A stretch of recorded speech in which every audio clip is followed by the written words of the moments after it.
Imagine a dresser with antique-style brass pulls. Now imagine that same dresser with country-style wooden knobs, or funky plastic knobs, or sleek handles in stainless steel. The decorative hardware on a piece of furniture or on cabinetry dramatically affects its look, so changing it is an easy and inexpensive makeover. How would we get a grip on things without knobs and handles?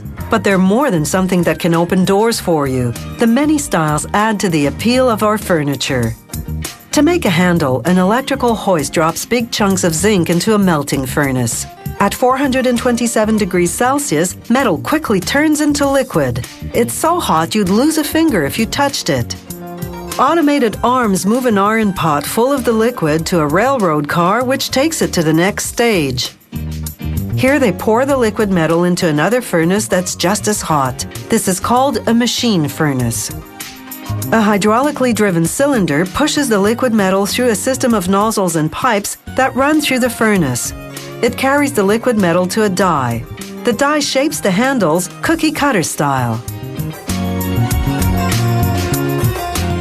Water flushes through the die. This cools down the zinc and it hardens into a handle shape with a lot of extra molding that they're going to have to get rid of. So now that they've cooled, it's safe to touch them and remove some of that waste. A worker snaps some of it off and tosses it in a bin for recycling later. And the handle shapes go into a separate bin. But there are still some little bits of waste on the handles called overflows. So a mechanically driven spinner tosses the handles around and knocks off any overflows that have been missed. It's a lot faster than picking off those little pieces by hand.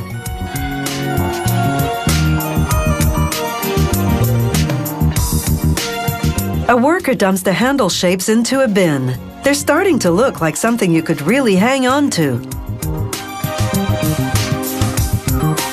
A similar die casting system is used to make knobs, but the knobs come in two interlocking pieces.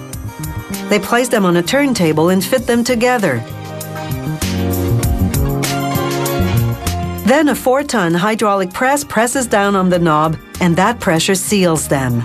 They pour a mixture of water and oil on the knobs to cool and lubricate them, while an automated machine drives a screw into the back of the knob.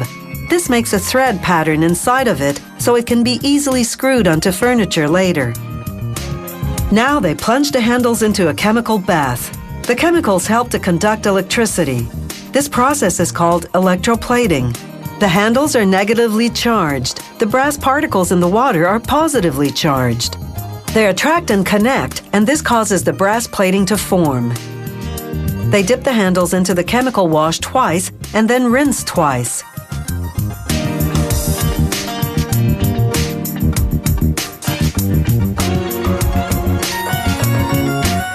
Next, they dump the brass handles into a vat of acid.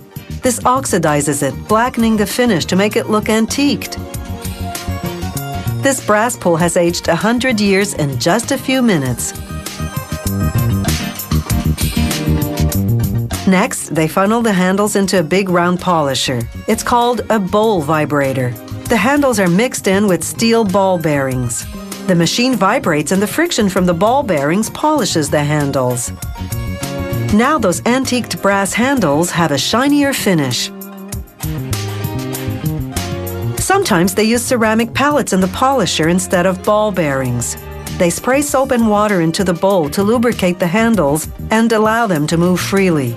This gentler friction results in a different finish.